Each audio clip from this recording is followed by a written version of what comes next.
तो कैसे हो आप सब। तो बारिश होने वाली थी इसलिए मैंने सोचा कि वीडियो बना लिया जाए, क्योंकि अगर बारिश होने लगेगी तो वीडियोस नहीं बना पाएंगे। बट हमारा रहता है डेली हम वीडियोस बनाते हैं, जैसे कि आप लोग जानते हैं, और वो नहीं होगा तो मुझे भी थोड़ी सी बुरा लगेगा। तो इसलिए मैंने वीडियोस बनाने आ गए आप लोगों के लिए, और यही आप लोगों से बातें करनी थी। हल्का हल्का मतलब कि पानी गिर ही रहा है आप लोग बोल सकते हैं, क्योंकि थोड़ी थोड़ी पानी जब गिर रहा है तो इसलिए मैंने सोचा कि वीडियो बना करके मैं अपलोड कर दूं, और उसके बाद भी पानी गिरे चाहे जो हो।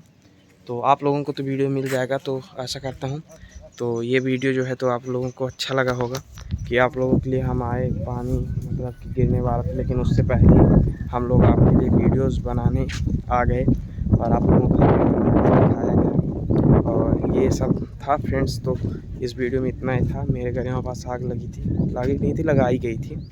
लगने और लगाने में फ़र्क रहता है, तो लगाई गई थी। तो फ्रेंड्स इस वीडियो में इतना ही। मिलेंगे नेक्स्ट वीडियो में, तब तक के लिए धन्यवाद।